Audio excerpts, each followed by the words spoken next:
Chocolate. Fun, fiery, and fantastic on Extreme Cuisine's Hot and Spicy. We begin with the man the New York Times calls the Pope of Peppers. That's because I carry the word about chili peppers through all the media and around the world. Dave DeWitt is the author of 30 books on hot and spicy foods. He's also a Chili Pepper magazine publisher and producer of the National Fiery Foods and Barbecue Show in Albuquerque, New Mexico. We started with 37 exhibitors, and now we have 250. The show is in its 15th year and draws people from far and near to a convention center filled with hot and hotter sauces. Both the exhibitors and the tasters come for the heat and the flavor. On one side, you have the fringe element that loves these super hot sauces. And some people like to be burned. Hey guys, how can I hurt you today? And the other way is going more toward flavor as well as heat. I think that there's too many folks are going for an excruciatingly hot heat. And as a chef, I like to be able to taste what I eat. You want the food enhanced. You don't want the food obliterated. Chili sauces and salsas have virtually exploded on the American market in the past few years, and Dave decided to rate them with his Scovie Awards. It's called the Scovie Awards because it's named after Wilbur Scoville, who invented the heat scale for measuring the heat in chili peppers. For example, a mild pepper might have 500 Scoville heat units. And the hottest of the hot is the habanero, and that's anywhere from 100 to 500,000 Scoville heat units. So that is really incredibly powerful chili. The Scovies have 60 different categories. Sauce makers from around the world send in their samples to be judged by a group of Santa Fe chefs and restaurant owners. And they have a judging sheet that evaluates the product by the appearance, by the aroma, by the flavor, by the use of chilies. Flavor is weighted the most. There is no cash prize, but the Scovie seal of approval is worth its weight in bragging rights. The grand prize winner is Malcolm Quincy for his Tropical Heat, made with a peach base and spiced with habaneros. I just think everybody's intrigued by the fact that you can do so many things with the peppers. Ariane Gonzalez won for her red chili sauce. Most people, when they hear chili, the word chili, they're thinking ground beef, beans, onions, cumin. That's nothing like New Mexico chili. New Mexico red chili is a sauce. The Louisiana hot sauce winner is Ashif Mawani of Australia. Ashif has 4 simple rules for making hot sauce. Firstly, that it's safe. Secondly, that it's fun. Thirdly, that it's flavorful. And lastly, but the most important, that it's repeatable. When somebody comes back to try it, that is the greatest compliment to any chef. There's something for everyone. Brenda Chin won for Jamaican jerk seasoning sauce. It's like a carnival of flavors that dances around in your mouth. It's absolutely fabulous. If you want to fill your dance card, there are a lot of choices. Well, we know that there are at least 8,000 different worldwide hot sauces and salsas because of the collection of Chip Hearn. I think our biggest claim to fame is we've just entered the Guinness Book of World Records as the largest collector of hot sauce in the world. Chip also believes in the concept of mouth surfing. Mouth surfing I interpret as it goes in the mouth, it's got a really cool taste, and as it gets to the back of your throat, the taste changes 2 or 3 times. Sounds like something any chili head would enjoy. And what's a chili head? Chili heads are people who are devoted to the pungent power of the powerful pods. And they just like anything hot and spicy, not only food items, but they like non-food items. They decorate their houses with chili pepper art. They have chili pepper mitts for when they're cooking. They have chili pepper emblazoned, dinnerware. And they sometimes have these parties that are called hotlucks. A hotluck is just like a potluck, except that everybody brings something spicy. Something with some chilies in it, something with a little bit of heat, in some cases with a lot of heat. Kurt Snyder and his wife Susan live in San Diego, and they've been hotlucking since 1995, when they sent out the word through an internet news group called Chili Heads. And what kind of people are these chili heads? He's a person who really likes his food or her food hot, hotter, hottest. Somebody that asks for hotter salsa in the restaurants. Somebody that carries their own chili powder. We have hot sauces in the car. We have hot sauces at work. This party was also born on the internet, and in fact, Kurt and Susan only know a few of these chili heads. This is my first time. Chiropractor Bob Johnson grills his homemade Thai sausages of chicken and turkey with lemongrass, lime leaves, fish sauce, curry paste, and of course, Thai chilies. And the reason he's a chili head? You seek chilies. Wherever they are, you find them and you go towards them. This buffet table is filled with them. From chili made with habaneros to jalapeno stuffed olives and habanero stuffed garlics. I made jalapeno cheese bread and some peppery pasta salad.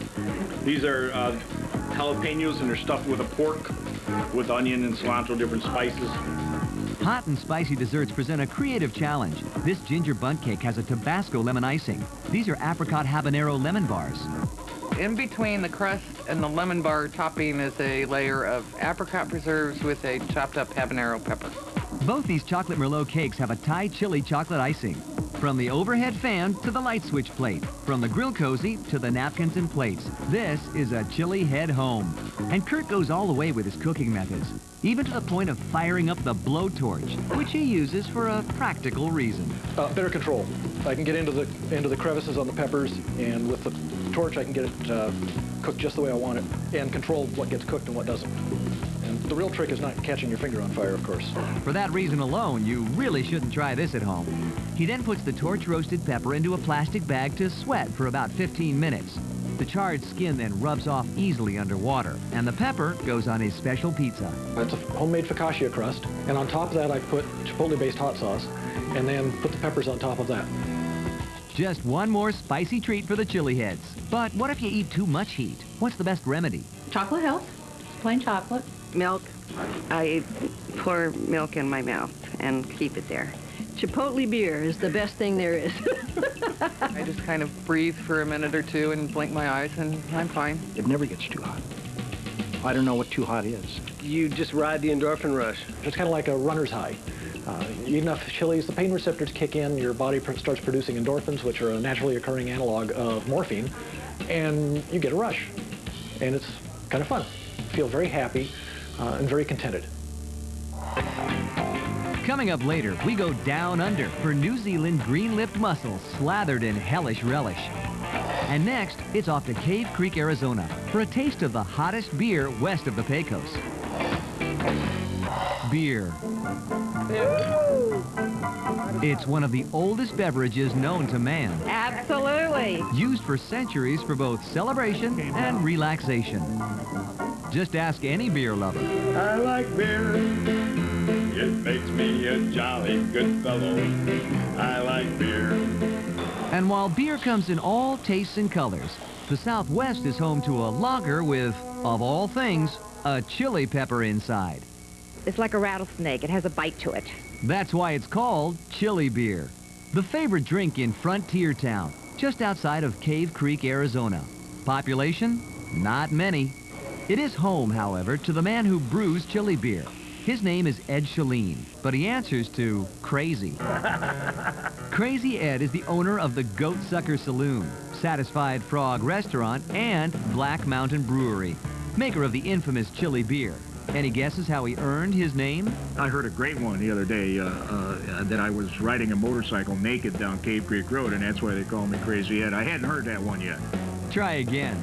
Actually, I went to the bank to borrow some money to open my first restaurant. And the banker literally sat there and said, "You're crazy." The name stuck and has been the perfect description for many of Ed's ideas, such as the one where you stick a chili pepper inside a beer, then drink it. Got in a car, called my wife, said, "I just got this nutty idea." A week later, he says, "You've got to try this, Maria." So he pours me a glass at the table, and I take a sip of it. I said, "This is good." Nobody knew what to expect. They never dreamed somebody would dump a chili pepper into a beer and it would affect the flavor. But it's hot and spicy, there's no doubt about it, and it does get you on the back of your tongue. Considering what you find in tequila, a chili pepper really isn't that far-fetched. Thought about that, where they put the worm in the mezcal bottle, and it clicked to me that if we could drop a chili pepper into a bottle of beer, we might really have something. But not just any pepper. First I wanted a jalapeno, but the jalapenos were too big, and then I saw some other little ones, and they didn't do the job. And finally I came across a small can of Serrano peppers. And for Cave Creek chili beer, that's where history begins. We're the only one that has a hand-dropped Serrano pepper in every bottle of beer. Ed and his son Scott were on the road to creating what could possibly be the world's first chili beer. They had found the right size chili pepper. Next, they had to find the right dose of heat. How hot is it? First, they used regular strength Serrano peppers. It was so hot it literally knocked your hat in a creek. So they toned it down. We found a hybrid seed developed down in Texas that was 50% less hot than a regular Serrano pepper. Finally, they had the right size and the right temperature.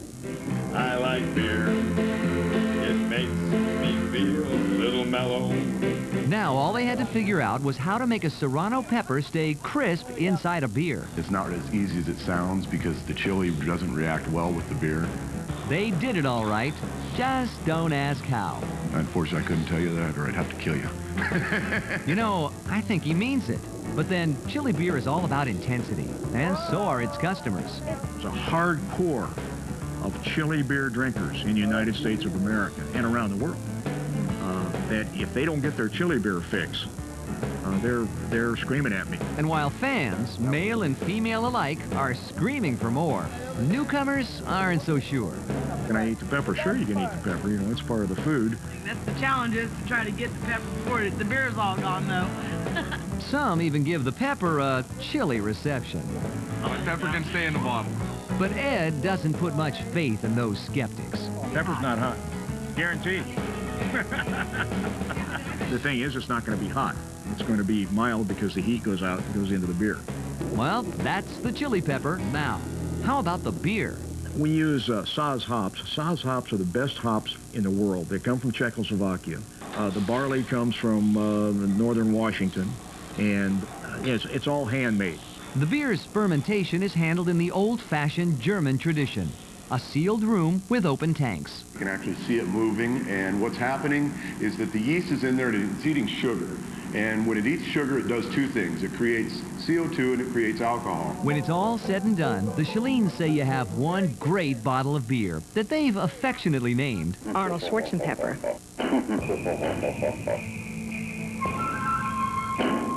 Lime is for wimps. Although Crazy Ed is the first to admit that there are more wimps out there than hardcore chili lovers. I thought, boy, did we make a big mistake, because people would take a drink of it and they go, oh, man, that's the worst stuff I've ever had in my life.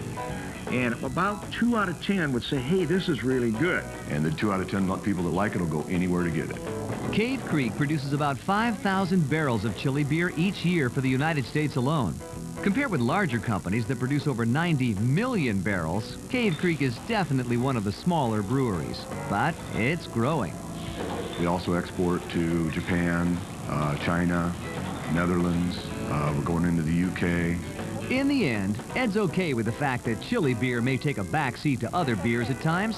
That just means there's more for him. We drink all we can and sell the rest.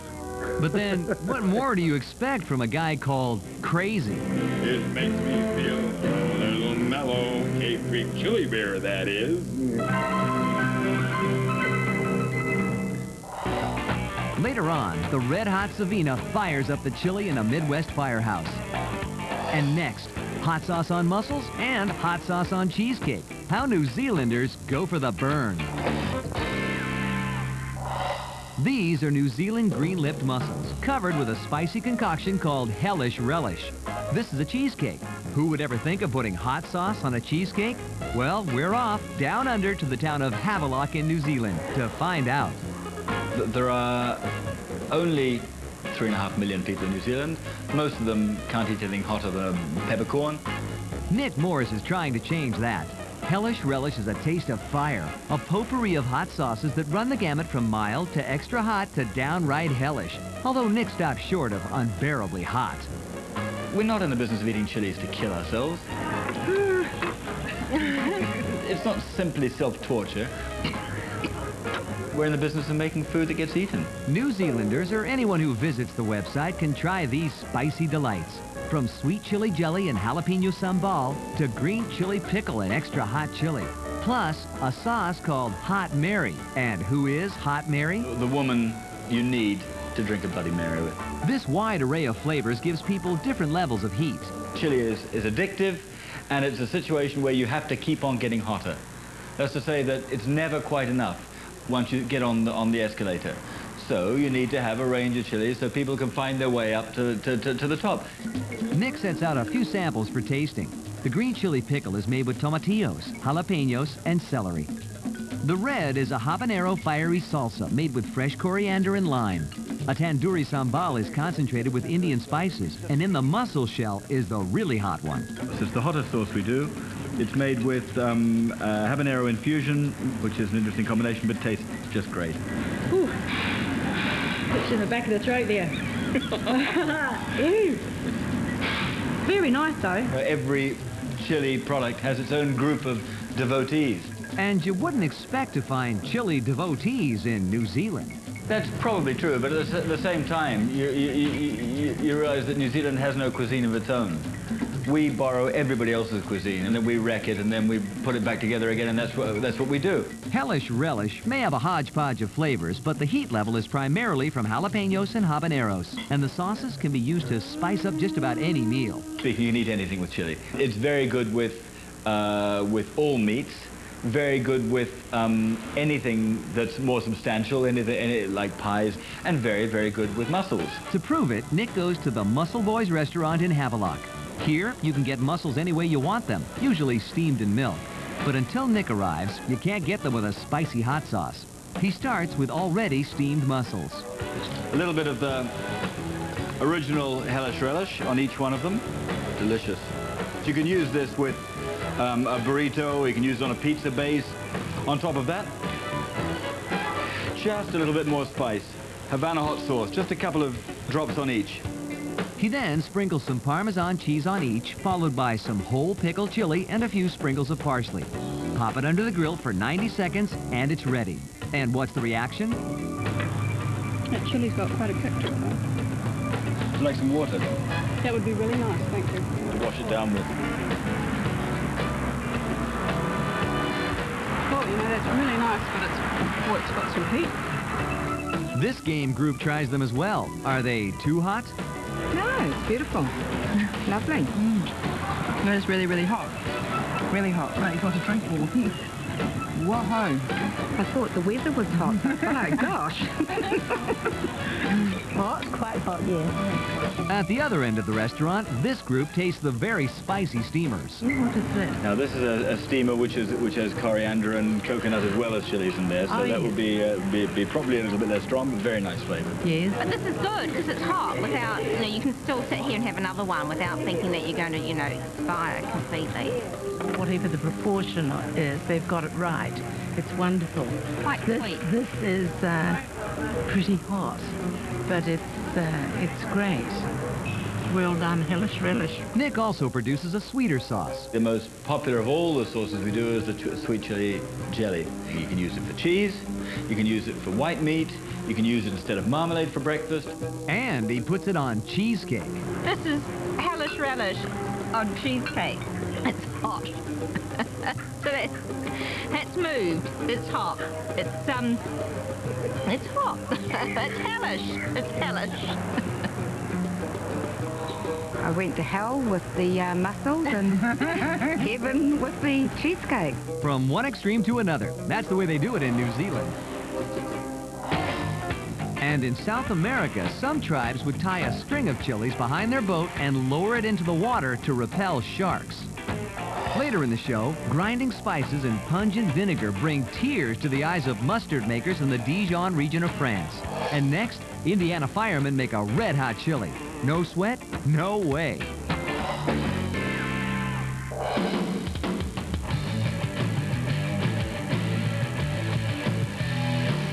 These guys know how to handle hot stuff.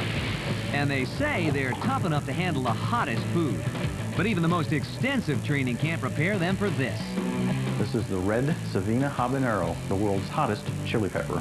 Jim Campbell, a brave firefighter from the Indianapolis suburbs, is extremely serious. This pepper is 120 times hotter than the hottest jalapeno. It actually falls off the Scoville heat scale, which is the scale used to measure the heat intensity of peppers. But to some brave souls, there's pleasure in this pain.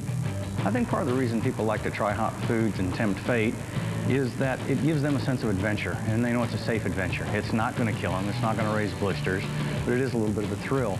Several years ago, Jim Campbell began growing chili peppers and bottling his own hot sauce. There are so many different varieties, shapes, sizes, colors, heat levels, and I was always growing them, even as a small child. He eventually discovered a pepper so hot and so bold, few had ever tried it. My first reaction to the Red Savina habanero was much the same as anybody else's. I cried. It's a very intense heat that starts very far back in the throat, and when that heat hits you, it'll bring you to your knees. And from that moment, Jim's new business, the Mild to Wild Pepper and Herb Company, was off and running. The Red Savina habanero was actually listed in the Guinness Book of World Records as the hottest chili pepper on the planet. To put that into perspective, a jalapeno peaks on the Scoville heat scale at 5,000. Cayenne comes in at a whopping 40,000. But the Red Savina habanero falls off the charts at 577,000, hot enough to set off a 10-alarm fire. When oils from hot peppers come in contact with the skin, they don't physically burn. They just affect the nerves that sense heat. So, in reality, the brain just thinks the skin is burning. But pain is pain, and even worse, getting those oils in your eyes. The only thing you can do is just stand there and cry. The more you cry, the quicker you're going to feel better. Jim and his fellow firefighters have a favorite dish at the firehouse, backdraft chili. It's made with his special sauce from the Red Savina habanero, so his chili packs a powerful punch. He begins with a little bit of water to keep it from scorching. Then he adds tomato sauce, tomato paste, diced tomatoes. And since Jim has to feed 25 hungry and hard-working firefighters, he also throws in every kind of bean he can get his hands on. Kidney beans, pork and beans, chili beans, you name it. He then adds the spices, Armageddon chili powder, a little bit of hot sauce, and a generous helping of garlic and onions. The really hot stuff comes later. While that simmers, Jim heads outside and grills steak for his hearty chili. After the meat goes in and this simmers for about an hour, we will put in the sauce that is made from the Red Savina habanero, and this will really kick it up a bit. And the last ingredient? Beer, to offset the spiciness. Now, firefighters are supposed to be pretty tough, but are they tough enough for this? Well, every day we go out and we put our life on the line, but probably the scariest I'll be all day is when I'm eating Jim's chili. That'll be the closest I'll be to death probably today. Oh yeah, I can handle this hot pepper. Oh yeah, I'm man enough to handle it. I'm ready to go in right now, and let's take it on right now. Feels like somebody hit me in the mouth with a baseball bat. You can feel it inside your mouth sweating. Dude, my lips are biting. These brave firefighters also understand the importance of safety, so they have their most important tool standing by, ice cream. If the sweetness doesn't cut the sting, the coldness will. They tough it out, rise above the pain, and even have a little fun while doing it. But these guys are very serious about their important jobs, so the fun stops when a real alarm is called in. They jump into action without missing a beat.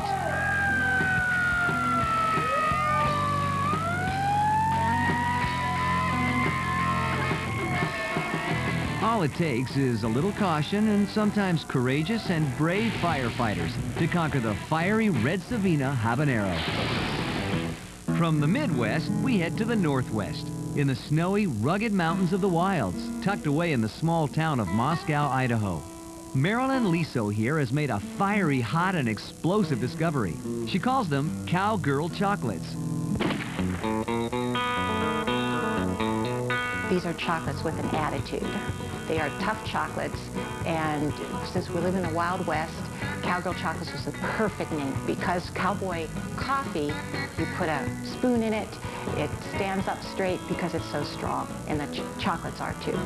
And what makes these Cowgirl chocolate candies so strong? Cayenne pepper. I have a really cool, crazy brother, and he came up with the idea. He thought of adding the heat to the chocolate would be a new taste sensation. And I thought it was a good idea, so I decided to experiment, and we came up with the right mixing of ingredients and got it. Once Marilyn decided to start her own Cowgirl chocolates business, she adopted a real cowgirl as her mascot. May Lily, who's on my shirt, was a cowgirl during the early 1900s, and she was a trick rider and a sharpshooter, and she was just so tough looking, and I thought she's our mascot. If May Lily isn't intimidating enough, Marilyn also puts a stern warning on her chocolates. Sissies, stay away. But that warning hasn't kept everyone away. Marilyn sells chocolates to brave souls all over the world. Her very first cowgirl creations were French truffles, filled with cayenne pepper. First, in a double boiler, she melts the best chocolate she can find, a German chocolate called Schokonog. Then she adds peanut butter, pours in cream that she has brought to a boil, and mixes it all up. Next, the most important ingredient of all, rip-roaring cayenne pepper. After the mixture cools in the refrigerator, she then scoops out small balls with a melon baller and rolls the chocolate into smooth, bite-sized pieces. Then she dips them in chocolate one last time. After they've got their final coating, Marilyn's beautiful yet powerful chocolates are ready for some unsuspecting takers. She says she gets different reactions from her truffles because everyone's taste buds are different. They'll taste the chocolate, and then about 3 seconds later, the heat kicks in. So we'll have people eating them, walking away, and then stopping and looking back and saying, oh, these are hot.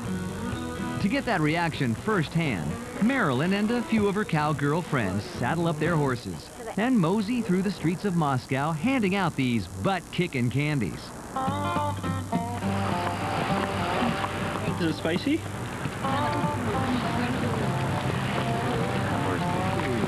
Thank you. Nice little burn. It's got a kick. Marilyn doesn't just make candies. She also adds cayenne pepper to her spicy caramel sauce to give it a punch. The Red Door, a local restaurant in Moscow, serves up some desserts with a cowgirl kick. Their sweet and spicy fried bananas, topped with cowgirl chocolate's spicy caramel sauce, are a big hit. It's fire. The pepper hits you in the back of the throat. It's really kind of an after effect, I think. And the ice cream makes a big difference. And the water. The water. That is some spicy stuff. One thing about the people of Moscow, Idaho, they know how to appreciate pistol-packing cowgirl chocolates with a kick. Capsaicin is the strong chemical that makes chilies hot.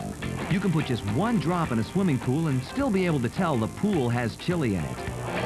Coming up later, Fire from the East, as we corner the market on the brand new Vietnamese hot dog. And next, triple hot habanero Jack cheeseburgers. That's hot. Jack is the hottest cheese in America. That's Jack cheese made with habanero peppers. It's probably 10 times to 50 times hotter than the jalapenos. And the cheese is this great. It's hot, spicy, and it's our extreme cheese. We just recently entered our cheese in the Chili Pepper Magazine contest, and our habanero won for first place in the hot spicy division. Over on the patio grill, customers can sample that first place rating with a habanero cheeseburger. This is the hot. At the customer's request, Mariana loads the burgers with extra slices of the fiery habanero. 79? This brave couple is now ready for the trial by fire. Oh my gosh.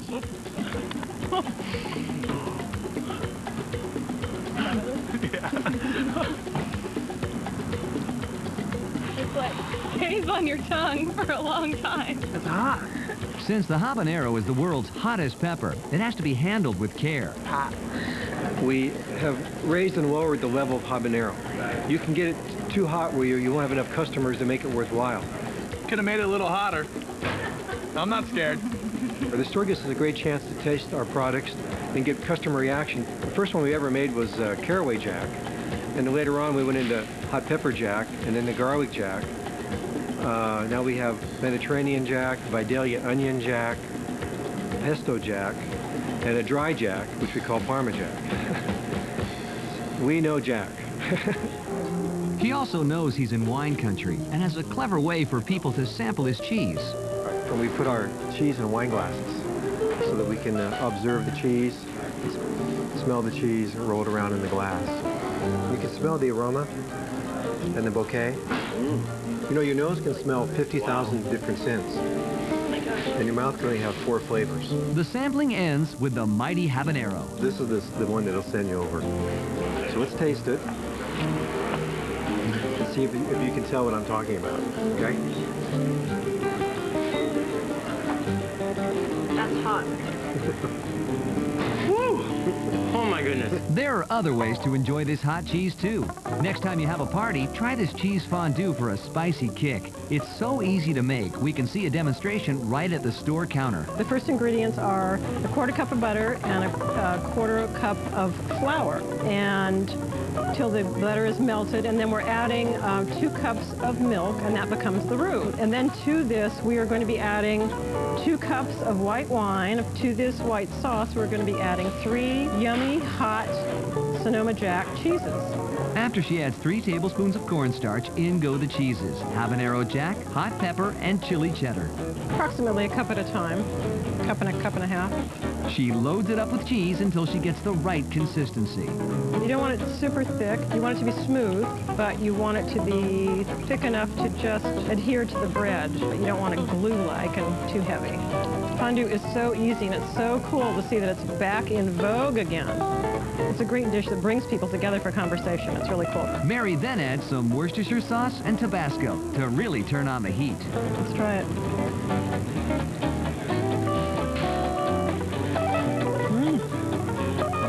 Very good. Excellent. That is so great. That's so perfect. Gewürztraminer Riesling with hot food, absolutely perfect. So there you have it. Sonoma Jack cheese fondue.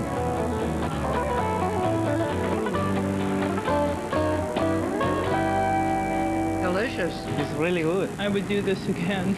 Now we're going to make the layered 3-cheese nachos. And what we're starting with your favorite nacho chips. So what we're going to do is we have about half of the bag of the nachos on a platter first. And then we're going to take the shredded cheese. She uses hot pepper jack, salsa jack, and traditional jack, grated together. And we're going to sprinkle that over the top. Next come the toppings, starting with chopped tomatoes. I'm putting about a half of the toppings of each. And on the black beans over the top. Then green onions sprinkled over the top. And a little cilantro, chopped cilantro. Then what we're going to do is do another layer. How does this compare to ballpark nachos? I think there's natural cheese and there's pasteurized processed cheeses. And a natural cheese gives you much better flavors. It's a living product. It's like wine with a cork in it, where the pasteurized processed cheeses are more like wine with a screw cap. So now this is all ready to go in the oven. It goes in a 350-degree oven until the cheese is melted. And now it's out of the oven, and it looks like this.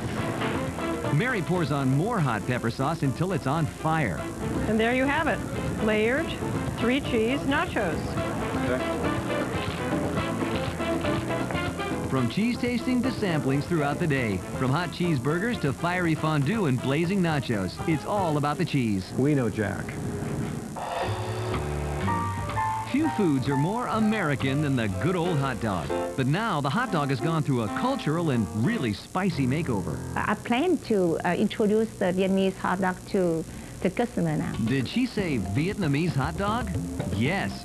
Vietnamese cuisine may not be as famous as Thai food, but it's just as tasty and spicy. This treat is made with ground meat, Asian spices and herbs, and hot chili peppers, and served with a tantalizing mustard peanut sauce. It's the creation of Helene Ahn, executive chef of Crustacean Restaurant in Beverly Hills, California. Helene and her daughter Monique shop at the Hawaii Market, 45 minutes from the restaurant, because this is where they find the freshest herbs and chili peppers for the Vietnamese hot dog. This is a la lot leaf. This is so I'm going to wrap around. The sausage today. I'm going to make.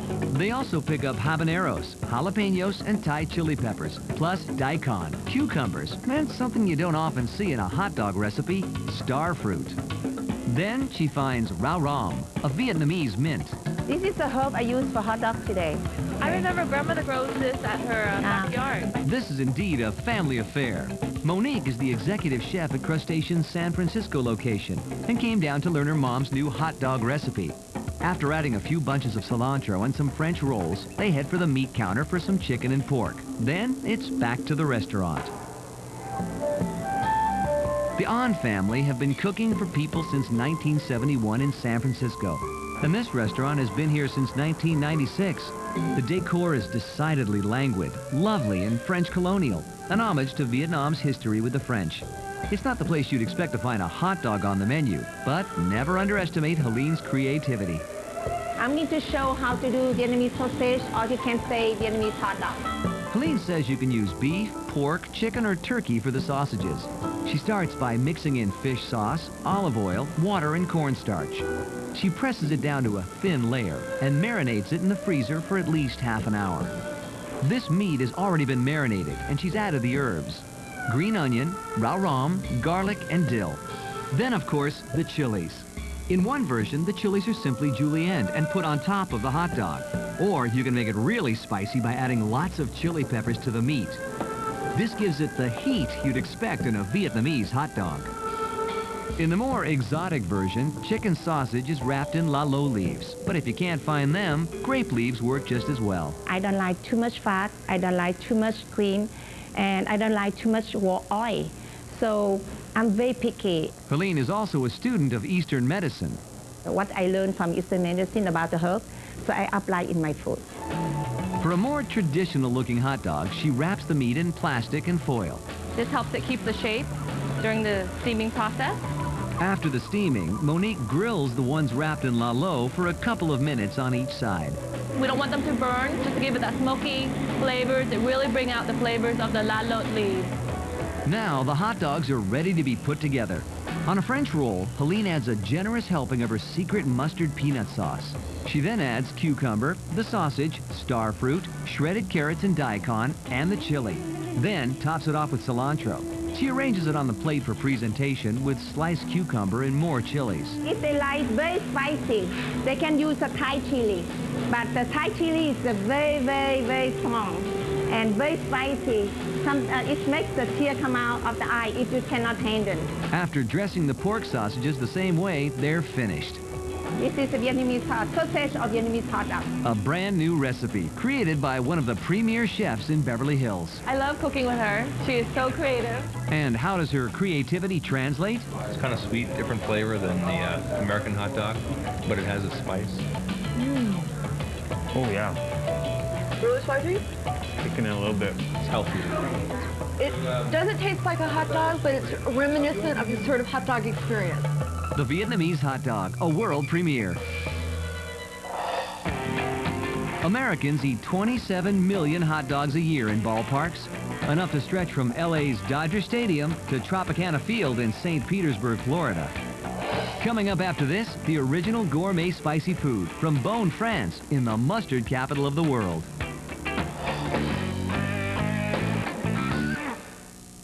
Coming up next.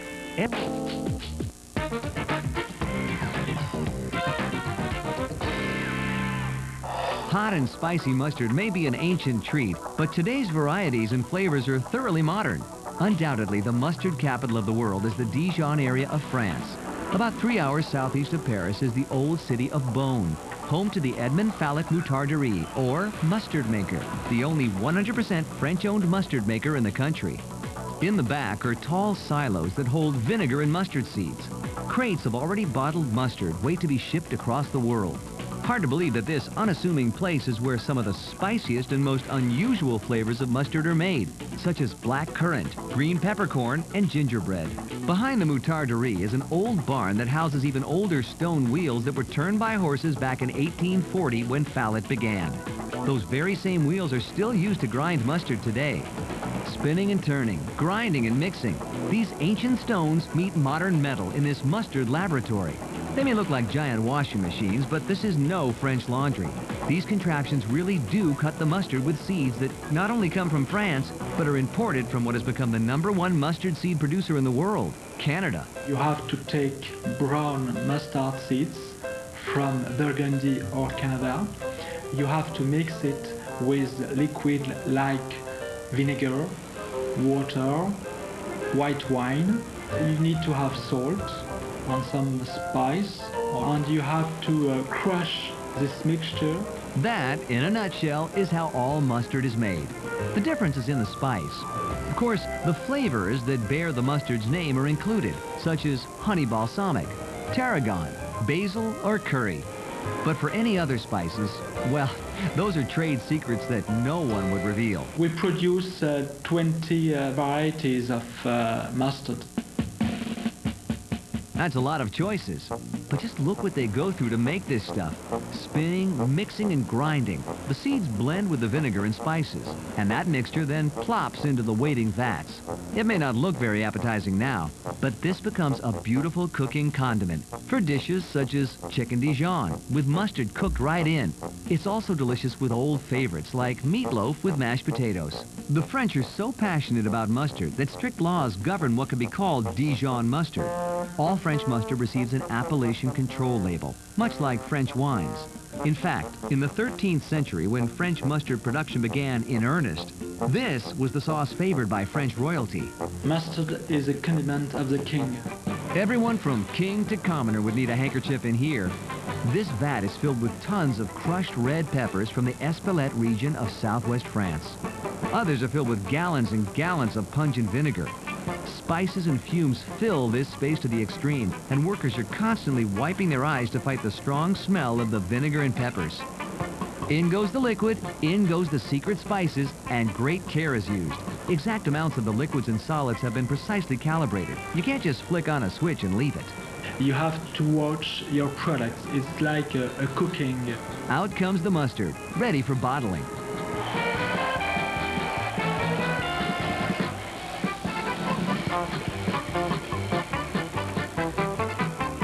Then it's packed and ready to spice up a world of sauces. To prove it, we turn to Chef Bruno Manoir. Hello.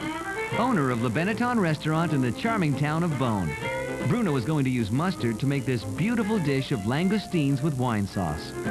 He begins by mixing mustard husks with a little water, a little flour, some ice cubes, and mustard until that forms a paste. He dips langoustines, or large prawns, into the paste, shakes off the excess, and deep fries them. He's also made a puree of squash with butter and a simple red wine sauce. He drains the langoustines on paper towels and finishes them off. Voici les langoustines, et bon appétit. This beautiful creation not only looks good, it tastes good too. Proving that in France, the colorful mustard palette is also a treat to your taste palate, and a good chef can use the colors and flavors as a true artiste. From chili to cheesecake, chocolates to beer, the fiery flavors of the world have come a long way from Tabasco. From France to New Zealand, Sonoma to Indiana, people are firing up food to create a brave new hot and spicy world.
Gonna believe we got a big show for you tonight. Emeril Lagasse here. Welcome to Emeril Live. And you know, when you talk about Latin food, right? Latin food. You know what comes to mind, right? Flavors that are colorful, ingredients that are festive, great plating. Oh yeah, babe. Throw a little carnival in there, and you're talking about an atmosphere like Brazil, right? Brazil. That's what we're going to do tonight. We're going to take a little visit down to Brazil.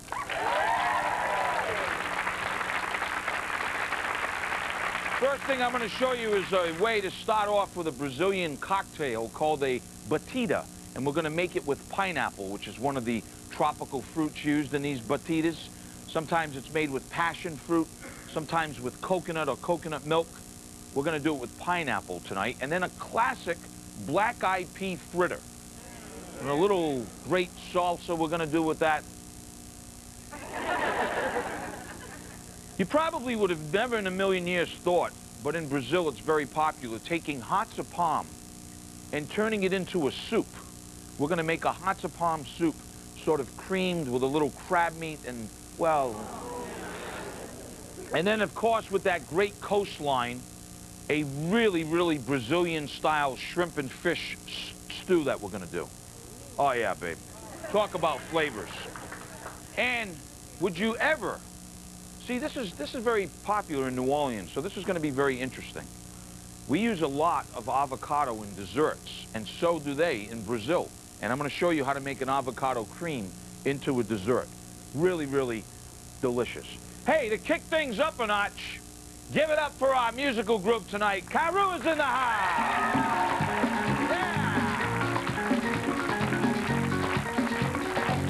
Yeah, yeah, yeah. We're going to have some fun tonight, Brazilian style, right here on Emerald Live.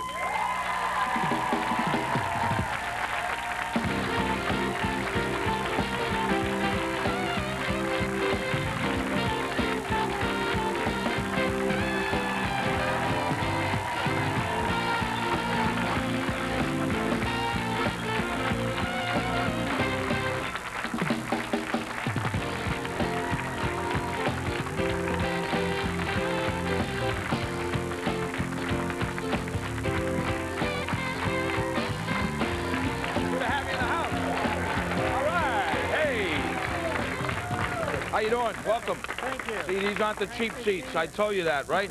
How you guys doing? Smelling a little funky over here, isn't it, huh? That's smelling a little tropical. Nothing a little tropical fruits and plants and ingredients are going to do. Boy, we got a great show for you, and we got a great band in the house tonight. Excited about having these guys. Let's go right for it. That's what I say. Why mess around? Some people pronounce this as cachaca. When I grew up, it's Brazilian rum made from the sugar cane there. Growing up, to me, it was called cachaça. So maybe there's some place in the middle you want to go. All I know is that it's strong and it's good. And there's another classical drink called caprianas that are made with lime. Lots of lime and a little mint. This is a little bit in the same idea, but they are unbelievable. As I said in the beginning of the show, these batidas could be made either with passion fruit juice, sometimes. I've even seen them with guava juice, coconut milk, sweetened or unsweetened. This is pretty syrupy and pretty sweet, this Brazilian rum. So let me make you one real quick. Maybe two. Here's what we're going to do. We're going to take a little bit of ice. I think we'll make this one with pineapple. Little ice to start with. Little ice in the glass to get it chilled. And then what we're going to do is we're going to take just a little simple syrup. Sugar and water dissolved into a... It's good to sweeten iced tea, too. So a little simple syrup. And a tiny bit of cachaça. Man. Yeah, hypnotized. Oh, no, I know.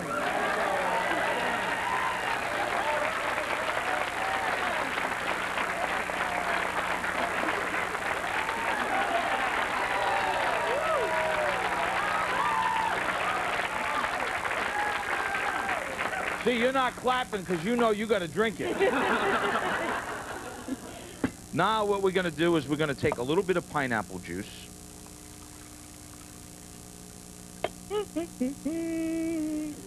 I bet you we could probably mix some of this. Let's just add a little bit of this passion fruit.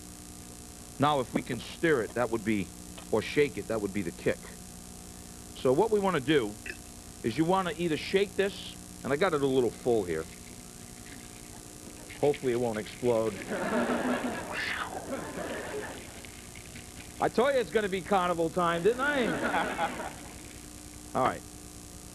You can see that I've got this garnished. Whoa, this looks pretty deadly. In a good way. Let's see if we can get another one here. Oh, I'm feeling the love.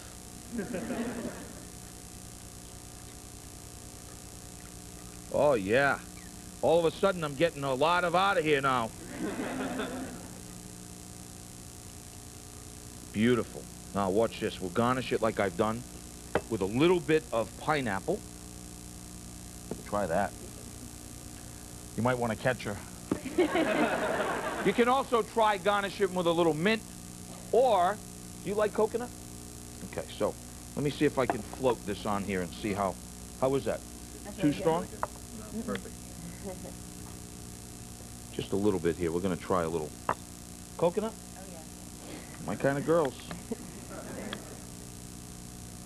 Oh, yeah. See, we're just going to lay that on top like that. Then a little bit more pineapple. So, Brazilian rum, cachaça. Here, try that. Cheers. All right, so the whole plan now is to make about 250 more of these to get everybody on the same page. And when we come back, another notch. Stick around.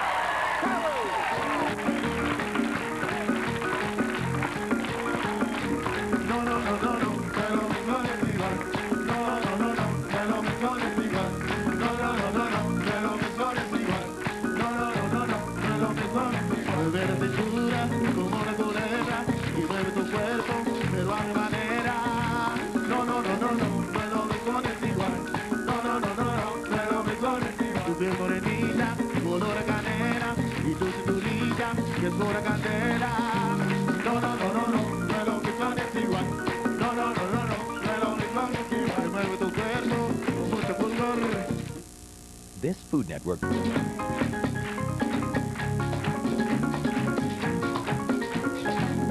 Hey, Caro's in the house, huh?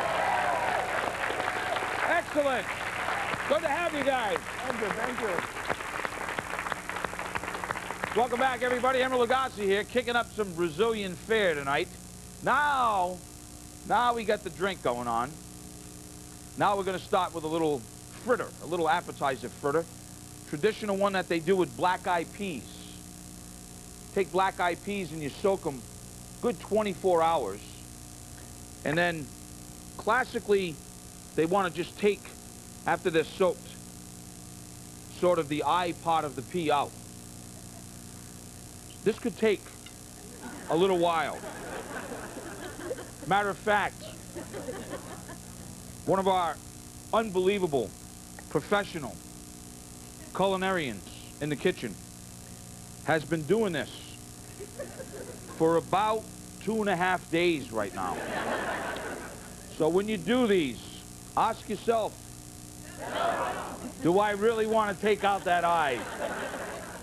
Is it really going to bother me that much? No.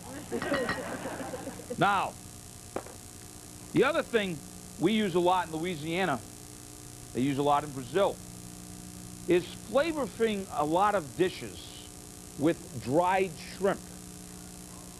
And you go into stores and you can get these little packets of these dried shrimps.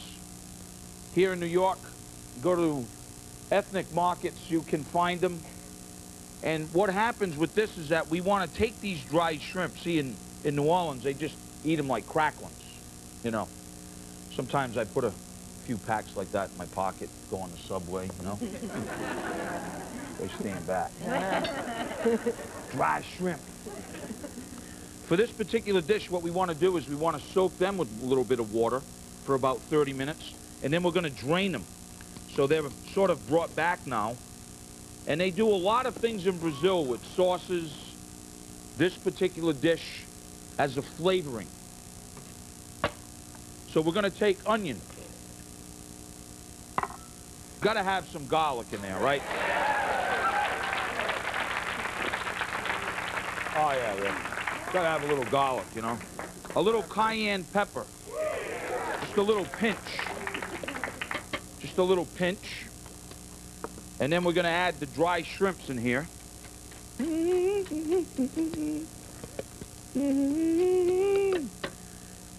Now, we add the peas and a little bit of its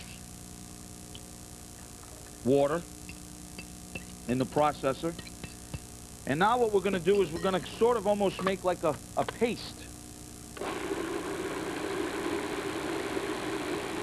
Now, I didn't add any salt. The reason for that is I want to taste it right now to just see how much salt that them shrimps gave off. So,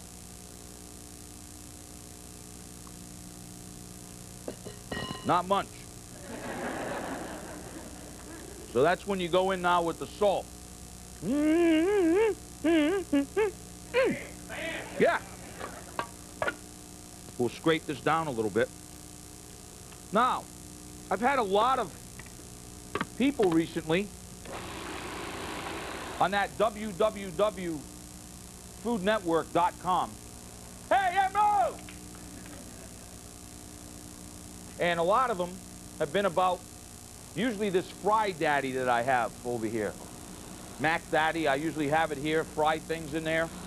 Well, we don't have one of those at home. So, I have a stovetop pot. And you can see that I have filled this a little more than halfway with oil. Vegetable oil. The reason why only a little more than halfway, whatever we're going to fry in here, catfish, French fries, black-eyed pea fritters, beignets, whatever we add in here, the oil, when it's at the temperature, is going to expand. That's why you got to take that into consideration. Now, if you want to renovate your house, then don't worry about it.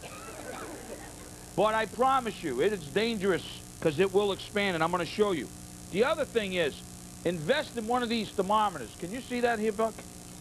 Let's get a shot of this, Buck. Invest in one of these thermometers when you're going to do the stovetop. It clicks right over here on the side, and you can gauge the temperature. See, right now it's about 340 degrees. I got the heat on high. How do I know that? How do I know that? I'll tell you why. I use my knob. That's how you know that. See, look. It says high right there. Don't be afraid. Use your knob. Now, when I get it at about 360 degrees, that's the ideal. But don't get me started about this frying thing, too. While we're on it, let me clarify something. Frying is not necessarily bad for you. It's bad for you if you fry bad. If you fry good, it's okay.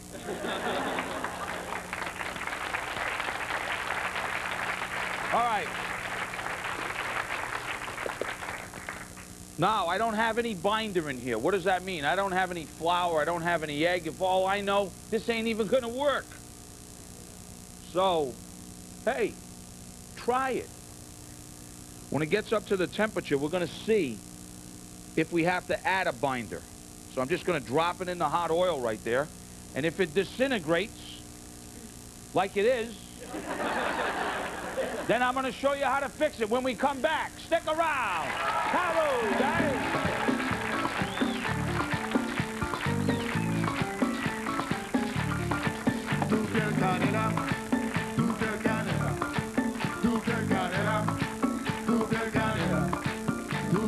Me gusta y me encanta, me enloquece.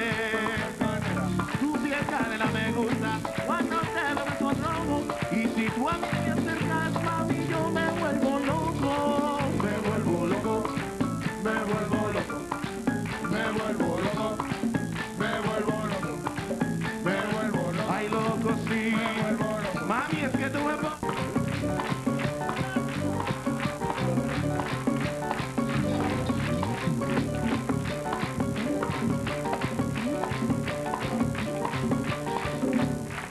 Karu in the house, huh? Yes, indeed. Good to have you guys. Welcome. Thank you for having us. Welcome to the show. Emeril Lagasse here. Welcome back. Brazilian food. Oh, you missed it. We added our little fritter in there. Look what happened. It disintegrated to nothing.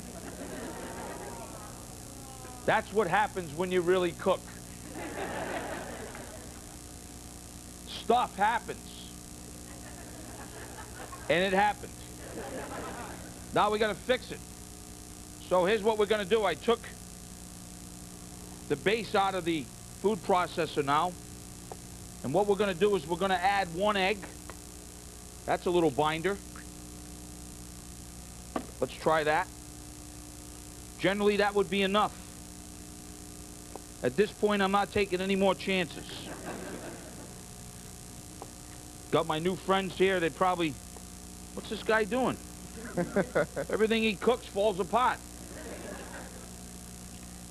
Then, see, it's still a little wet. We're going to add a little flour, just regular flour. But we don't want to get it too floury. Now, generally, that would be enough for this to bind. Generally, this would be enough to bind. But I'm not taking any more chances. So we're going to add a little more flour. I don't want to see any more sheen, which is the water. Okay? Remember that extra little water that was in there in the beans and the water kept coming out? You remember that? Haha. The bandit has been identified. So, now, I'm not seeing any sheen. And we're going to try one now in our oil. See if it works. So what we're going to do now is we're going to add one and see if it disintegrates to nothing.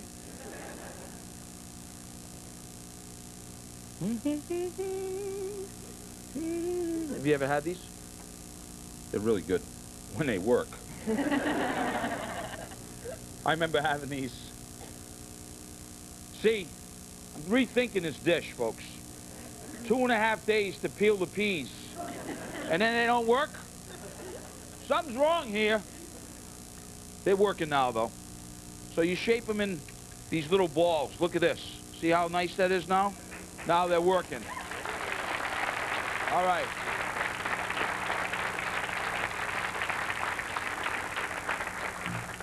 So add a little flour and an egg. And generally when you're in a bind like that, you got to bind. You see? It's amazing how these words work like that. All right, now I'm going to do some more of these, but I want to show you a sauce for these. Onion. More shrimp that we soaked and dried inside of this sauce, okay?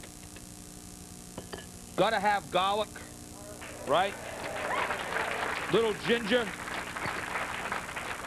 Some crushed red pepper. And for me, let's check on, oh, this one's done for sure. Look at that. That one's almost done. Now, for me, I want to add a little bit of cilantro in here.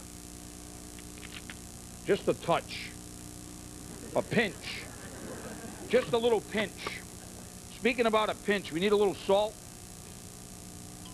Now what we'll do is we turn this on, and we're going to start drizzling some good Portuguese olive oil in here.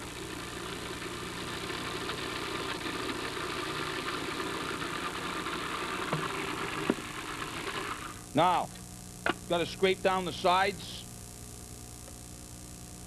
It should be a little hearty. Not bad, huh? I know. We could have been eating already if this thing would have been cooperating with us. Okay, they are definitely ready. We're going to roll these out here in a second. But you'll be the first. You guys, just since I'm here, will be the first guinea pigs. Sorry. Now, if you want it thinner, just add more oil to it, folks. Okay? This is kind of like pesto-y. So I'm kind of liking this pesto thing. Bam, bam. Try it out, man. See what's going on. We're going to roll some more of those out. I told you earlier, pots of palm, tropical, lots of them. What do you do with them other than salads? You can do all kinds of things with them. Pots of palm. What I do with them I eat them whole like this. Maybe rub some mustard on them. A few lumps of crab meat. You can roll them in phyllo dough and bake them. Talk about a great little hors d'oeuvre, right? Oh, yeah. The other thing is, you can start with a little butter. Oh, it's going to feed like 62 people. Somebody's got to help the dairy farmers out.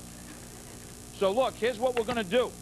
We're going to let this butter melt, and just as it starts to foam, we're going to add onion, good tablespoon of garlic. That would be about, 25 cloves. And then I'm going to chop up more of these hearts of palm and put them in there, okay? When we come back, after we rock out with Karu, I'll show you what it looks like. All right, fellas, go ahead.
Give our musical guest, Karu, a little love out there, huh? A little love. Sin Limitless is their current CD by Karu. Go buy yourself about 400 or 500 copies, folks. Get the neighborhood happy, man. Have a block party. Now, the great thing about those black-eyed pea fritters, you can either serve them plated like we have a few around, or the great thing is, too, is that you can just pile them up on a platter. And then what you can do is just serve that sauce as a little dipping sauce like this on the side. And then people can just sort of, the platter is being passed, can just sort of do that spoon. Oh, yeah. Now, let's get back to the hearts of palm soup for a minute. See, I got that onion. That's when you hear the term translucent, okay? Clear. Takes about 8 to 10 minutes in that butter. Then I'm going to add the hearts of palm, chopped up. I'm going to add some garlic in here. Why not? A little splash of white wine. And then what we're going to do is we're now going to add a touch of salt. Now we'll come back and re-season this, but you got to season it first. That's the problem. Sometimes if you go home and you cook, you look in the mirror and your food doesn't really taste like anything. It's because you got to season. If you wait till the end, it's too late. That's when you should be re-seasoning. So, what we're going to do is add a little salt and pepper just to start the seasoning.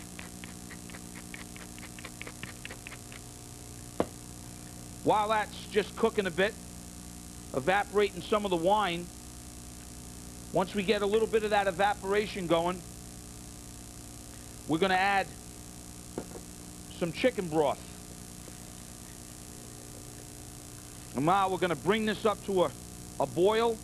We're going to let it simmer for about 15 minutes because the hearts of palm has been processed already. If we went and sort of whacked off the tree, it wouldn't be processed. We'd have to cook it longer. It'd be hot as a rock, right? Something like that.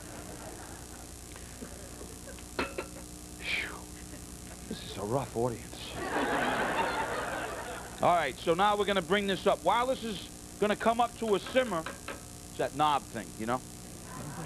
Then you turn it down, medium low. We're going to let it simmer, let the love come out of it. Now, we're going to flop over here to another love burner, right over here. And I'm going to show you another dish that we're going to do. This is a Brazilian-style fish and shrimp stew, okay? A little Portuguese olive oil first to start. And then, once we get the heat going, we're going to start with some onions. Little salt.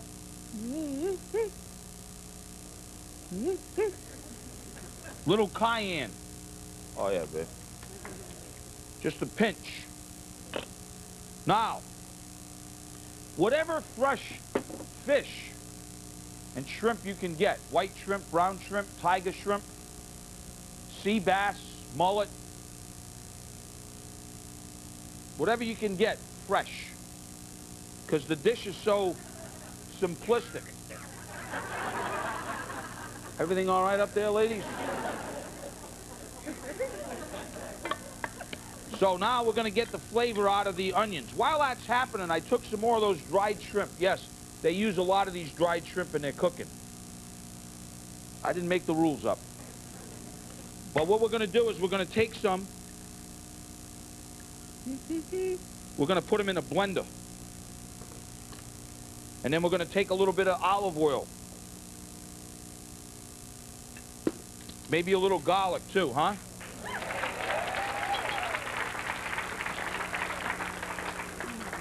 And then we're going to just sort of blend these up a little bit.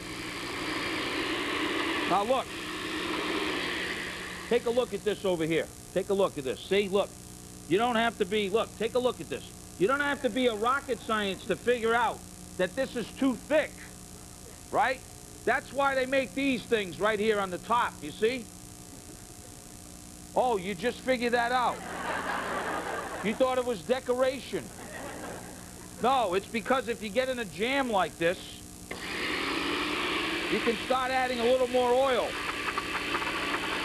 Uh-huh. Are you with me?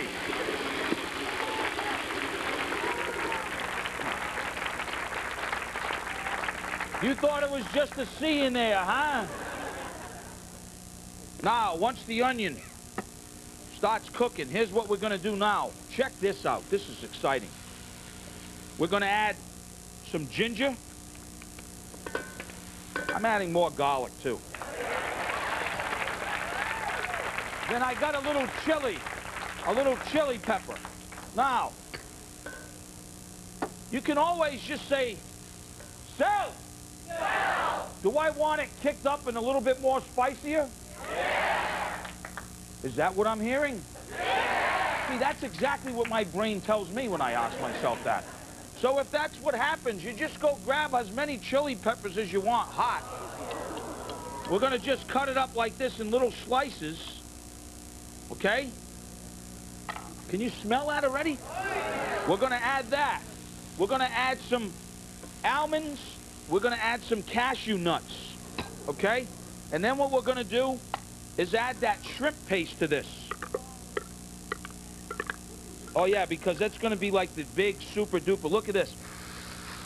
Oh, man. Oh.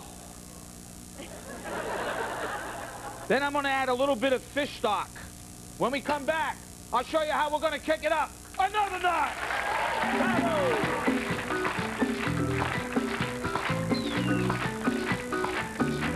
No es ni por el cuello, tampoco por la mano, y aunque usted no lo crea, tampoco es cocinando. Las mujeres me amarran y no es con la comida. Las mujeres me amarran y no es con la comida. No es ni por el cuello, tampoco por la mano, y aunque usted no lo crea.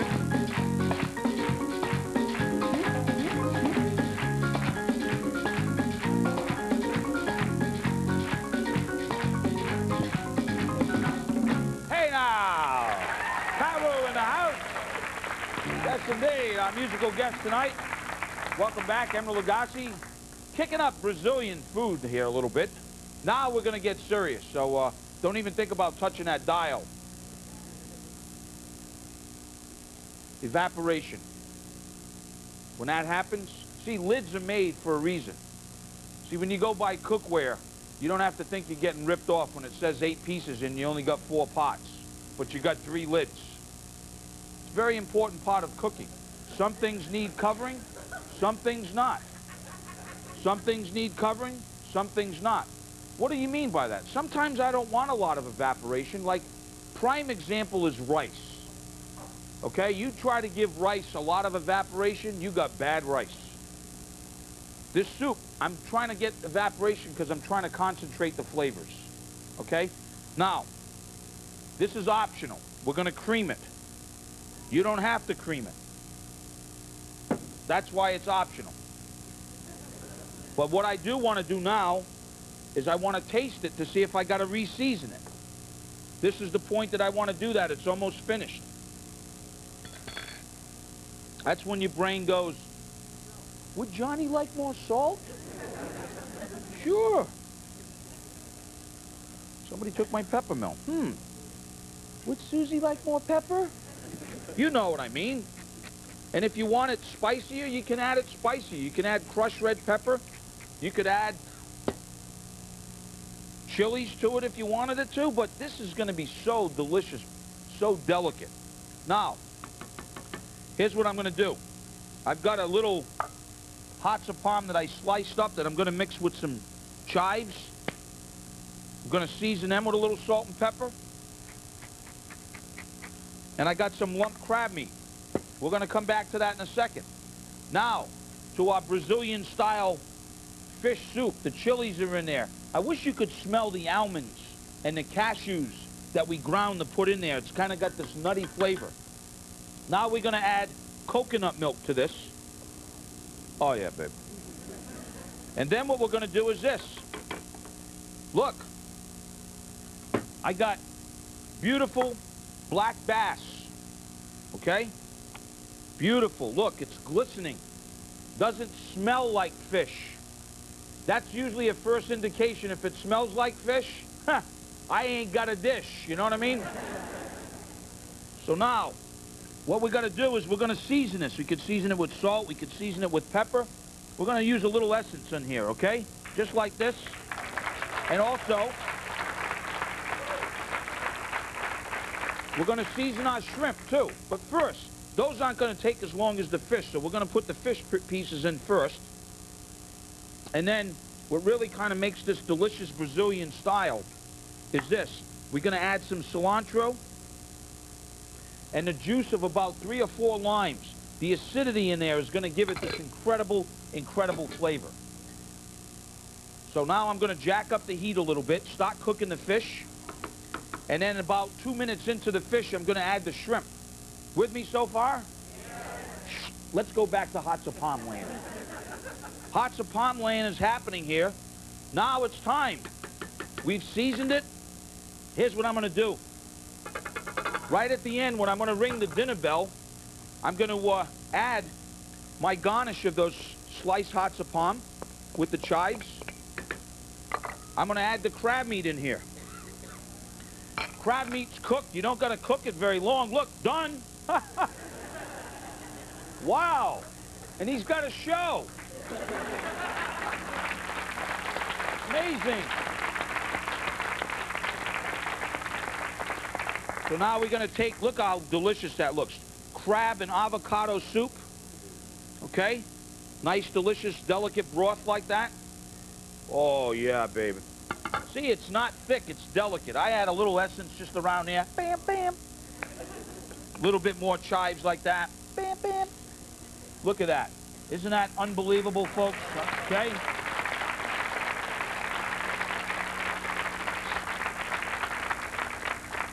Hey, it's me again.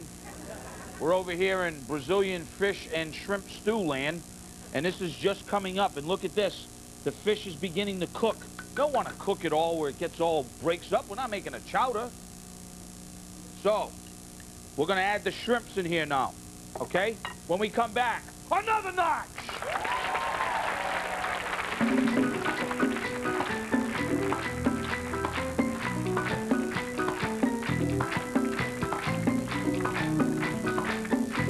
L'amour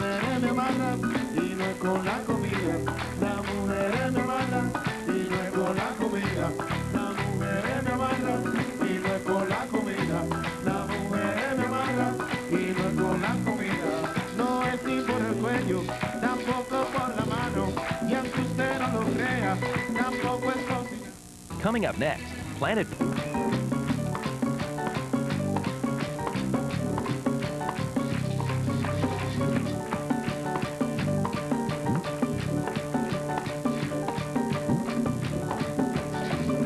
Hey, how about it? Karoo, our musical group tonight. We've been cooking Brazilian fare. Oh, boy, let me tell you, we're getting in the stretch. Please, please, please, please, please. Manja, manja, manja, manja, manja, manja. Now, the fish. Just before the commercial break, I dropped the shrimp in there. Now, what I'm going to do and how I like to serve this and how they will serve with a little rice. And then, look at this. We get a piece of the fish. I wish you could smell how unbelievable it smells. I'm with you, brother. Look at that, folks. There you have it. A little Brazilian-style shrimp and fish stew, huh? Now,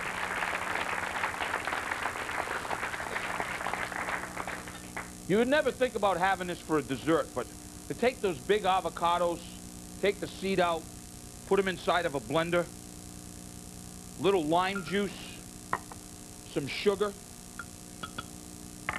little cream, little more lime juice, and then just in the blender,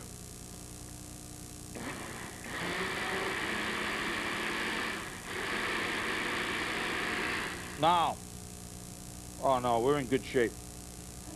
A little more cream, a little more.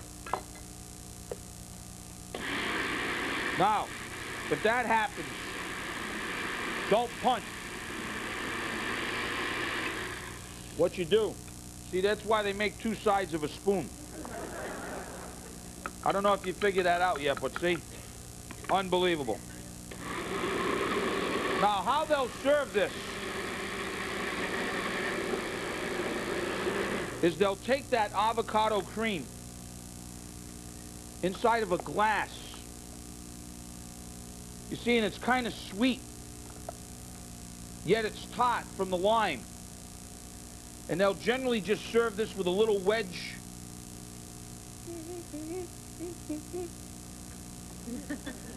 Okay. Little wedge of the lime. Toasted coconut. Just kind of on the top like that. And then they'll just give it a little bam, bam, bam. Just a little bam like that. And they have avocado cream with toasted coconut. And it's really delicious. And I've also seen it frozen that's also delicious. I want to thank our musical guest, Karoo, for being with us tonight. Yes, indeed. And I want to thank all of you for joining me tonight. I'm Emeril Lagasse. See you tomorrow, everybody.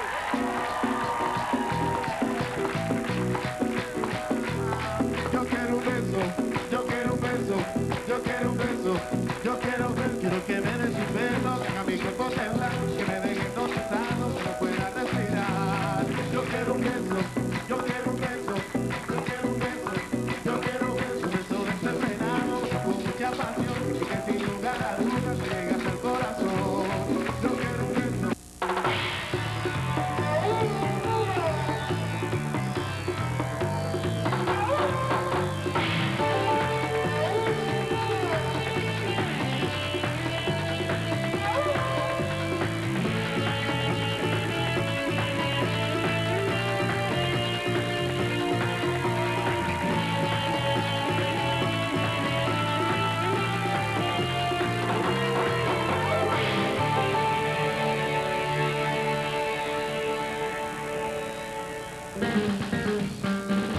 During my Mexican culinary adventure, I'm going to explore the vibrant flavors of contemporary Mexico City. I'm going to hit the colonial town of Puebla to find out if chocolate and chilies really do go together. And try the Caribbean taste of the Port of Veracruz. And I'm going native in Oaxaca. Roasted grasshoppers. What I'll do for television, huh? When the Spanish first set foot in Mexico in the 16th century, when the world's greatest culinary adventures began, Mexico became the major gateway between Europe and the Americas, with each culture swapping indigenous foods and cooking ideas.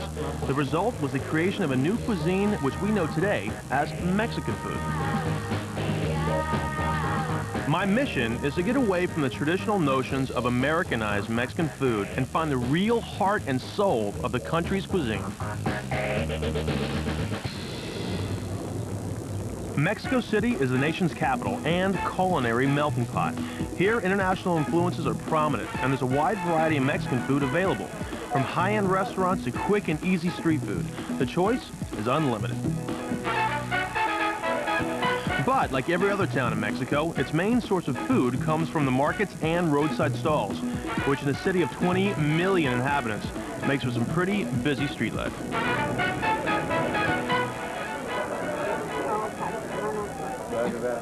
When the Spanish first landed here, they were amazed to find a whole host of new fruits and vegetables they'd never even seen before, never mind tasted. In fact, a lot of our favorite foods actually originated in Mexico. Europe had no idea what a tomato was until the 16th century. And when Spain started colonizing the New World, they discovered that Mexico was a major player in the culinary scene. And things they've given to the New World is a list you probably take for granted on a day-to-day basis. I mean, things like vanilla, chocolate, pineapple, chilies, avocados, beans, green beans. It goes on and on. Imagine cooking without this little guy. Viva Mexico.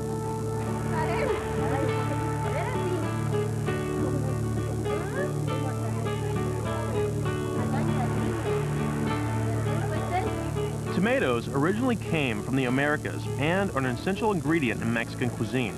A very common side dish is pico de gallo, which are onions, chopped tomatoes, and cilantro.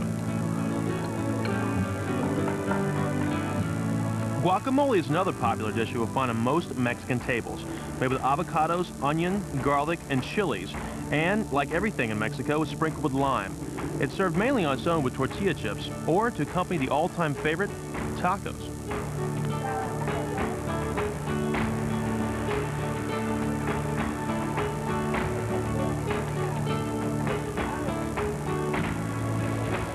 Hola, señor. Dos tacos, uno taco con pollo, uno taco de puerco, por favor. Tacos are the ultimate in Mexican street food. They're incredible. You pull up to a little stall like this, and you order a taco, and they have all these great ingredients like pork and chicken and beef, and they're served on tortillas, which is the bread, dish, and spoon in Mexico. I'm not kidding. They use it on everything. And they also come with these great side ingredients, too. Okay. Ah, gracias. Like a little pico de gallo, which is tomatoes and little serrano chilies.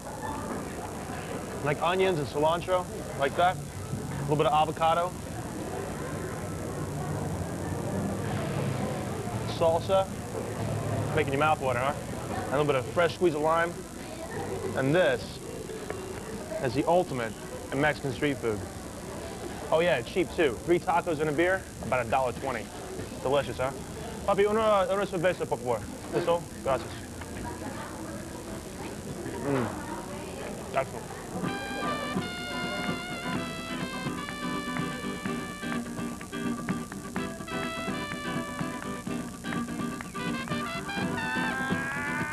When Spanish conqueror Hernan Cortez arrived in Mexico in 1519, he decided to build the capital of New Spain here in Mexico City. But being so far away from Spain, he missed some of the comforts of home. So on his next trip around, Hernan Cortez introduced to the New World the common hen, so we could have fresh eggs for breakfast. If you like eggs in the morning, you're in luck here. In Mexico City, some restaurants specialize in breakfast and have 10 different styles of eggs on the menu. We're here at Casa de los Azulejos, which is a bit of an institution when it comes to eggs in Mexico City. This beautiful colonial mansion has been serving huevos, or eggs, since 1913. I'm here with my buddy Paul, who's a local, and he's going to walk me through 5 of Mexico's most classic egg dishes, or huevo dishes. What do we have here? Well, this one, for instance, is huevos rancheros. They're very simple. They're just a very slightly fried tortilla with 2 eggs sunny side up on top and just bathed with salsa. That tastes like Mexico, right? Yeah, yeah. The tortilla, you get the corn, the flavor from the eggs, and the yolks are really rich too. What's that over there? It's called huevos divorciados. Oh, divorciado. Okay. Yeah. Why, because they're separated? Yeah. You get the refried beans on the side as usual. Love that. All right, so basically now every breakfast comes with refried beans, right? Yeah, well, the beans are pretty much the basic meal in Mexico, and it combines very well with eggs. So They're creamy, they're nice. That's really hearty. Yeah. Stick to your ribs. Huh? They don't believe in yogurt and granola for breakfast, huh? No, but we have lunch much later. We had lunch at around 3, so that's why we have big breakfasts. All right, Paul, this is a very interesting looking dish. Would you explain this to me? Yeah, these are called huevos con machaca, which is basically just scrambled eggs with dried beef meat with green salsa. Well, that tastes a bit funky, man. I'm not gonna lie to you. No? I'm a pass. I'm a pass, no. Okay. Not my favorite. Yeah, they probably are an acquired taste. These are called huevos motuleños. Motuleños. Which I don't really know what it means in English. But good anyway, right? It's just like a very hard, dry tortilla. Okay, so it has a texture to it. Crunchy. Yeah. And it's almost like it has a little salad bar on top. This is some poblano chile peppers. poblano. And the eggs are sunny side up on top of them. Oh, they're nice. That crunchy tortilla gives a bit of a texture. Delicious, man. Actually, these are my favorite, man. You want to switch? Yeah. I'll pass it out to you. Huevos, as far as the eye can see. Coming up, things get hot as I hunt for Chili's. This Mercado, or market, is where nearly all locals do their shopping. And in Mexico City, each district